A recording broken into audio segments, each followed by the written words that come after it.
In the last video, we looked at balls and strikes, and we touched on the main element that allows a baseball game to continue to move forward even without a clock. This event is called an out.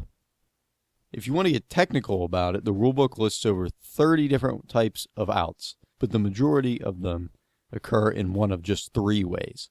And each of these ways has a few minor variations on them. So for this video, we'll take a look at these 3 main ways that you can be put out. And as a matter of fact, we already talked about a few in the balls and strikes video, so if you've seen that video, you're already ahead of the game.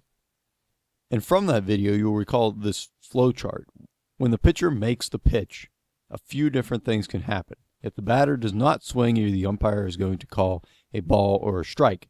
But if the batter does hit the ball into fair territory, a lot of different things can happen, a few of which will result in outs.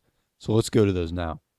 If you hit a ball with a bat, either the ball is going to roll along the ground or it's going to fly up into the air. In baseball, a ball that stays in the air is called a fly ball, and a ball that rolls along the ground is called a ground ball. The simplest out will occur when a fly ball is caught by the defensive team before it hits the ground. It's that simple. We would call this a fly out. So if the batter hits the ball and it flies through the air out to left field, and our left fielder runs in and catches the ball before it hits the ground, the batter has, we would say, flown out to left field. And like any player who is out, the batter will return to his dugout and wait for the other 8 players on his team to take their turns at bat. And when his spot in the lineup comes back around, he will have another chance to bat. A flyout is the only play in baseball that can occur in foul territory as well as fair territory. So had a fly ball been hit out here into foul territory and the left fielder ran over and caught it before it hit the ground, it still would have been an out. Because it was in foul territory, this is called a foul out, but whatever you call it, it's still an out. Our second type of out is called a ground out. This is when the batter hits a ground ball, and let's say it rolls to our second baseman. As soon as the ball is hit, the batter is going to run towards first base. Now at this point, there are a few different ways to get the batter out. Because the batter is not touching a base, one of the players on the defense can tag him out. And this means that the second baseman would pick the ball up and run over to the batter and touch him with the ball. Or if he has the ball in his glove, he can touch him with his glove. This would mean that the batter has been tagged out and he would be out. Although you can probably tell this would be inconvenient for the second baseman to pick the ball up and run the whole way over here and tag him, because remember, the batter is also trying to run towards first base at the same time. And so indeed there is an easier way. Now in the original rules of baseball, you were allowed to just chuck the ball at the runner, and if the ball hit him, he was out. I'm sure it sounded like a good idea at the time, and people in the 1800s were probably a bit tougher than we are now, but it probably didn't take getting hit in the face with the ball very many times until they did away with that rule. And so they developed something called a force out.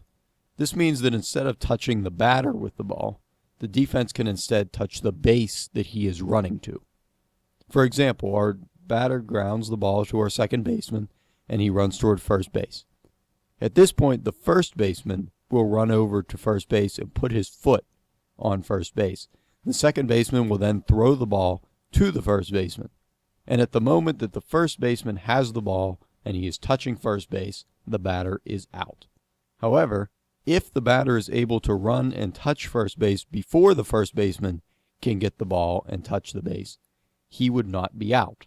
To not be out is to be safe. So this is the job of the first base umpire, to watch and see whether the ball or the runner reaches the base first.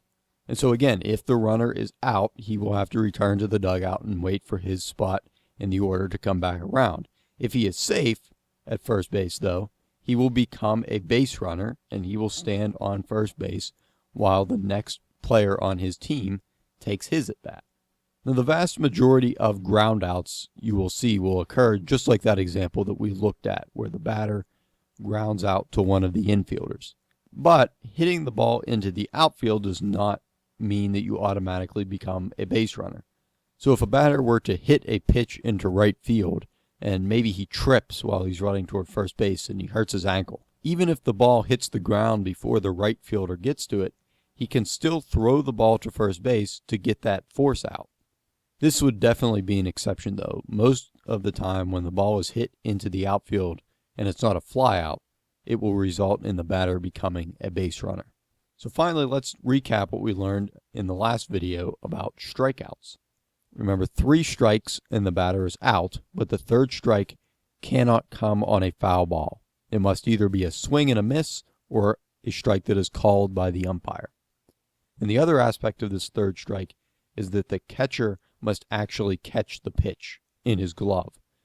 If the batter were to swing and miss and the catcher misses the ball, the batter is allowed to run toward first base, and the play becomes very much like a ground ball. So the catcher has the option either to pick the ball up and tag the batter out, or he can throw the ball to first base and get the force out there. And again, bunting a pitch with 2 strikes is also considered a strikeout. So to recap the most common ways to be put out, 3 strikes is an out as long as the final strike is called or swung at and missed and the catcher catches the ball. If the ball is hit into the air, it is called a fly ball. And if a fly ball is caught before it hits the ground, it is an out.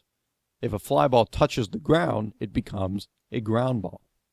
And if the defense picks up this ground ball, they can either tag the batter or first base before the batter can touch the base himself. And if the defense can do this, then the batter is out. If the batter gets to first base, though, before the defense can tag him or the base, then he becomes a base runner, and the next batter will come to the plate to bat.